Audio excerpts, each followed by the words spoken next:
നമസ്കാരം. അങ്ങനെ മൂന്നാമത്തെ ദിവസം കഴിഞ്ഞിരിക്കുകയാണ്. ഇന്ത്യയുടെ സ്കോർ 372 റണ്ണ് ലീഡായിരുന്നു. ഇന്നിപ്പോൾ കളി അവസാനിക്കുമ്പോൾ ഇംഗ്ലണ്ട് ഇനി 2 ദിവസം ബാക്കി നിൽക്കെ വേണ്ടത് 324 റൺസാണ്. ഇതൊരു നല്ല സ്കോറാണോ ഇംഗ്ലണ്ടിൻ്റെ മുന്നിലേക്ക് ഇന്ത്യ വെച്ചതെന്ന് ചോദിച്ചാൽ ശരിക്കും പറഞ്ഞാൽ എനിക്ക് ഉത്തരവല്ല. സ്കോർ വളരെ നല്ലതാണ്. 372 എന്ന് പറഞ്ഞൊരു ലീഡ് ഇംഗ്ലണ്ടിൻ്റെ മുന്നിലേക്ക് വെച്ചത് വളരെ നല്ലൊരു സ്കോർ തന്നെയാണ്. പക്ഷേ എടുത്ത ടൈം ഞാനിപ്പോഴും ഇമ്പ്രസീവ് അല്ല. എനിക്കിപ്പോഴും അതിനകത്ത് ടോട്ടലി കൺവിൻസ്ഡ് അല്ല. ഇനി 2 ദിവസമുണ്ട് ഇംഗ്ലണ്ടിൻ്റെ മുന്നിൽ. ഈ 2 ദിവസം കൊണ്ട് അവർക്ക് 324 റണ്ണ് ചേസ് ചെയ്യുക എന്ന് പറയുമ്പോൾ ഇംഗ്ലണ്ടിന് ഞാൻ എന്താ വിചാരിക്കുന്നത് വെച്ചാൽ ഇംഗ്ലണ്ടിൻ്റെ മിസ്റ്റേക്ക് അല്ലാതെ ഇംഗ്ലണ്ട് അവർ ബാസ് ബോൾ കളിച്ചിട്ടോ അല്ലെങ്കിൽ അവർ ആവശ്യമില്ലാത്ത ഒരു ഇൻറ്റൻഷനിലൂടെ വന്ന് ബാറ്റ് ചെയ്തിട്ടോ അല്ലാതെ ഇന്ത്യക്ക് ഇംഗ്ലണ്ടിനെ തോൽപ്പിക്കുക എന്ന് പറഞ്ഞാൽ ഇച്ചിരി പാട് തന്നെയായിരിക്കും ഈ ഒരു ടെസ്റ്റിലെന്നാണ് ഞാനിപ്പോഴും വിലയിരുത്തുന്നത്. കാരണം നാളത്തെ ദിവസം രാവിലെ ഹെവി റോളിംഗ് ഉണ്ടാവും പിച്ചിൽ. അപ്പോൾ പിച്ചിൻ്റെ സ്വഭാവം കുറച്ച് നേരത്തേക്ക് ഈ ഒരു അൺഈവൻ ബൗൺസ് നമ്മൾ ഇന്ന് കണ്ടിരുന്നല്ലോ പലപ്പോഴായിട്ട്. ഇപ്പോൾ ഇംഗ്ലണ്ട് ബാറ്റ് ചെയ്തപ്പോൾ അവസാന ഭാഗത്തൊക്കെ നല്ല അൺഈവൻ ബൗൺസ് ഉണ്ടായിരുന്നു. ഡക്കൻ്റെ കൈക്കൊരു നല്ലൊരു എറിയൊക്കെ കൊണ്ടിരുന്നു. സോ ആ ഒരു അൺഈവൻ ബൗൺസൊക്കെ ആദ്യത്തെ കുറച്ച് സമയത്തേക്ക് ഒഴിവായി കിട്ടും ഇംഗ്ലണ്ടിനെ സംബന്ധിച്ച്. പിന്നീട് അങ്ങോട്ടാണെന്നുണ്ടെങ്കിലും ഇപ്പോൾ ഇന്നത്തെ ദിവസം അതുപോലെ ഇന്നലത്തെ ദിവസം നമ്മളൊരു അൺഈവൻ ബൗൺസ് ഇടയ്ക്കിടയ്ക്ക് ഇപ്പോൾ ഇന്നലത്തെ സിറാജ് എടുത്ത വിക്കറ്റ്സ് ആയാലും അതുപോലെ തന്നെ സായി സുദർശൻ്റെ വിക്കറ്റ്, അങ്ങനെയുള്ള വിക്കറ്റുകൾ നമ്മളൊരു അൺഈവൻ ബൗൺസ് അല്ലെങ്കിൽ ഒരു എക്സ്ട്രാ ഒരു അകത്തേക്ക് ഒരു നിറ്റ് ബാക്ക് വരുന്ന ബോള് പെട്ടെന്ന് ബാറ്റ്സ്മാൻ റിയാക്ട് ചെയ്യാൻ പറ്റാത്ത രീതിയിൽ ഒരു ഓഡ് ബോൾ വരുന്നത് നമ്മൾ ശ്രദ്ധിച്ചിട്ടുണ്ട്. അപ്പോൾ അങ്ങനെയുള്ള ഓഡ് ബോൾസ് അതിനുള്ള ഏറ്റവും വലിയ വേറെ ഉദാഹരണമാണ് ജോഷ് ടങ്ങിൻ്റെ 5 വിക്കറ്റ് ഹോൾ. ജോഷ് ടങ് ഈ ഒരു സീരീസിൽ ഏറ്റവും മികച്ച രീതിയിൽ ബോൾ ചെയ്തൊരു ബോളറല്ല.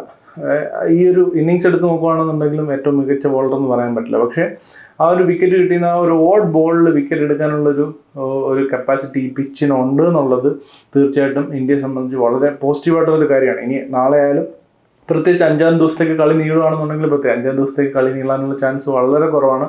അഥവാ നീളുകയാണെന്ന് തന്നെ വളരെ ഒരു ചെറിയ പോർഷനെ 5-ാം ദിവസത്തിൽ ഉണ്ടാവുള്ളൂ. സോ നാളത്തെ ദിവസം ഇന്ത്യയെ സംബന്ധിച്ച് ഞാൻ ചിന്തിക്കുന്ന ഏറ്റവും വലിയ പ്രതീക്ഷ ഈ പിച്ചിൻ്റെ ഈ ഒരു കണ്ടീഷനാണ്. അതായത് ഒരു അൺഈവൻ ഇടയ്ക്കിടയ്ക്ക് വരുന്ന ഒരു അൺഈവൻ ബൗൺസ് ചില ഏരിയകളിൽ പാച്ചസിൽ വീഴുമ്പോഴുള്ള ആ ഒരു നിറ്റ് ബാക്ക് തരുന്ന ബോൾസ്, ഇങ്ങനെയുള്ള കാര്യങ്ങൾ ഇംഗ്ലണ്ട് ബാറ്റ്സ്മാൻമാരെ തീർച്ചയായിട്ടും ട്രബിൾ ചെയ്യും.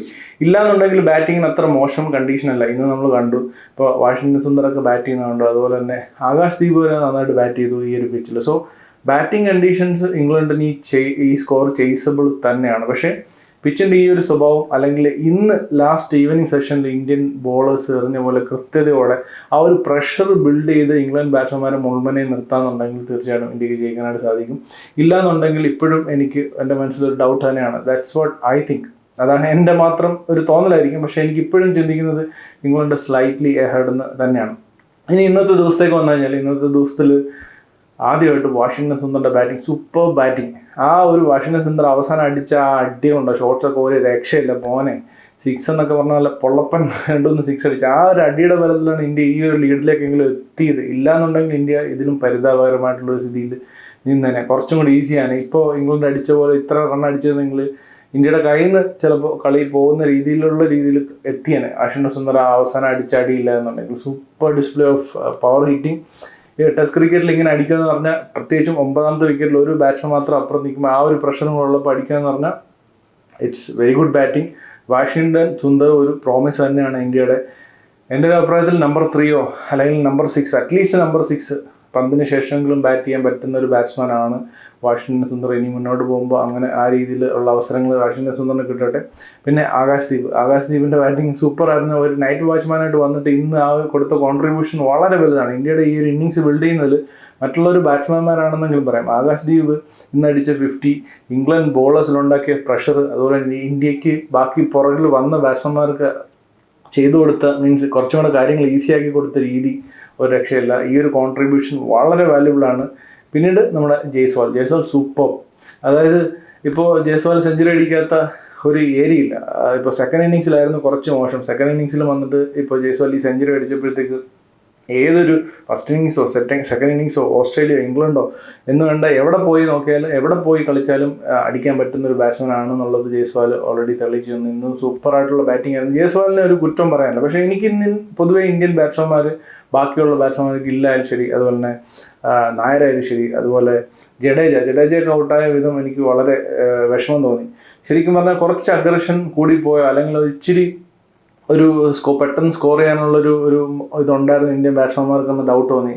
ജഡേജയുടെ വിക്കറ്റ്, അതുപോലെ ധ്രുവ് ജുറലിൻ്റെ ഒക്കെ ഇൻറ്റൻഷൻ മീൻസ് അതൊരു LBW ആയിരുന്നുണ്ടെങ്കിലും ഒരു സ്കോർ ചെയ്യാനുള്ള ഇൻറ്റൻഷൻ പൊതുവെ ഉണ്ട്. സ്ട്രൈക്ക് റേറ്റ് നോക്കിക്കഴിഞ്ഞാൽ നമുക്ക് മനസ്സിലാവും ഇന്ത്യൻ ബാറ്റ്സ്മാൻമാർ കുറച്ച് ഫാസ്റ്റായിട്ട് സ്കോർ ചെയ്യാനായിട്ട് ശ്രമിച്ച പോലെ എനിക്ക് തോന്നി. കുറച്ചും കൂടെ ടൈം അവിടെ സ്പെൻഡ് ചെയ്യാൻ ശ്രമിക്കാത്ത പോലെയും എനിക്ക് തോന്നി. ഒരു പാർട്ട്ണർഷിപ്പ് ബിൽഡ് ചെയ്ത് ഈ ഒരു സ്കോർ, സെയിം സ്കോർ നാളെ ഒരു ഫസ്റ്റ് സെഷനെങ്കിലും അവസാനിക്കുന്ന സമയത്തായിരുന്നു ഇന്ത്യക്ക് ഇംഗ്ലണ്ടിന് മുന്നിലേക്ക് വെക്കാൻ പറ്റിയെന്ന് ഞാൻ ഉറപ്പിച്ച് പറഞ്ഞാണ് ഇന്ത്യയുടെ കയ്യിലാണ് കളിയുന്നത്. പക്ഷേ ഇപ്പോൾ ഈ ഒരു സാഹചര്യത്തിൽ ഈ ഒരു സ്കോർ കൊടുത്തുകൊണ്ട് എനിക്ക് തീർച്ചയായിട്ടും ഒരു ഡൗട്ടുണ്ട്.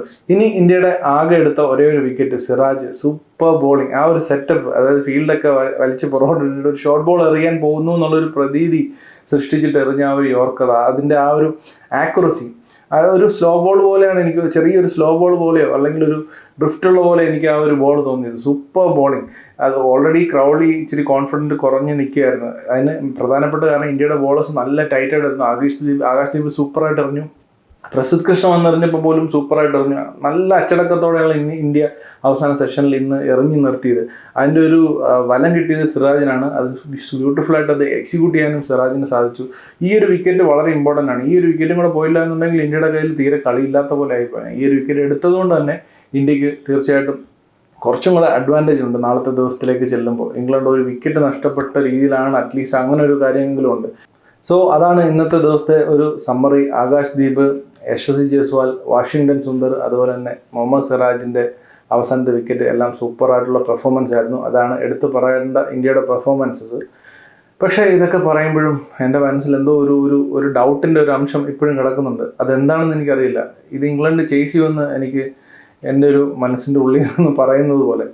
കാരണം 2 ദിവസം കിടക്കുന്നു എന്നുള്ളതാണ് എന്നെ അലട്ടുന്ന ഒരു പ്രശ്നം. ഇംഗ്ലണ്ടിൻ്റെ ഏറ്റവും പിന്നെ ഒരു പ്രതീക്ഷ ഉള്ളത്, ഇംഗ്ലണ്ട് ഈ ബാസ്കറ്റ്ബോൾ കളിച്ചവന്മാർ സ്വയം തൊലച്ച് കളയുമെന്നുള്ളൊരു പ്രതീക്ഷയുണ്ട്. അതല്ലാതെ നോക്കുകയാണെന്നുണ്ടെങ്കിൽ ഇനഫ് ടൈമുണ്ട് ഇംഗ്ലണ്ടിൻ്റെ മുമ്പിൽ. പിച്ചിൻ്റെ ഒരു ചലഞ്ചസ് തീർച്ചയായിട്ടും ഉണ്ട്. നാളെ ഒരു റോളൊക്കെ ചെയ്ത് കഴിയുമ്പോൾ ആദ്യത്തെ ഒരു സെഷൻ അവർക്ക് കുറച്ച് അനുകൂലമായിട്ട് വരും. ഇടയ്ക്കൊക്കെ സണ്ണൊക്കെ വന്ന് ഓവർകാസ്റ്റ് കണ്ടീഷൻസ് ഇല്ല എന്നുണ്ടെങ്കിൽ ബാറ്റിംഗ് അനുകൂലമായിട്ട് ചില സമയങ്ങൾ വരും. അപ്പോൾ ആ ഒരു സമയത്ത് അവർ ഫാസ്റ്റായിട്ട് സ്കോർ ചെയ്യാനൊക്കെ അവർക്ക് സാധിക്കുകയാണെന്നുണ്ടെങ്കിൽ, ഇല്ലയെന്നുണ്ടെങ്കിൽ ഇപ്പോൾ പോപ്പോ അല്ലെങ്കിൽ റൂട്ടോ അങ്ങനെയുള്ള ബാറ്റ്സ്മാൻമാർ അവിടെ നല്ല ഒരു നങ്കൂരം ഇട്ട് കിടക്കുകയാണെന്നുണ്ടെങ്കിൽ, അങ്ങനെയൊക്കെ ഉണ്ടെങ്കിൽ ചലഞ്ചിങ് ആയിട്ട് വരും. ഇന്ത്യയുടെ ബോളേഴ്സ് ഒരു ഫസ്റ്റ് സെഷനൊക്കെ കഴിഞ്ഞ് ലഞ്ചൊക്കെ കഴിഞ്ഞ് കുറച്ച് കഴിയുമ്പോഴത്തേക്ക് ഫാസ്റ്റ് ബോളേഴ്സ് 3 വരെ ഉള്ളൂ. അപ്പോൾ ടയർഡ് ആവാനുള്ള ചാൻസ് ഉണ്ട്. അങ്ങനെ ഒരുപാട് വെറീസ് എനിക്കുണ്ട്. എന്താണ് എനിക്കിത് തോന്നുന്നതെന്ന് എനിക്കറിയില്ല. അങ്ങനെയൊന്നും സംഭവിക്കാതിരിക്കട്ടെ.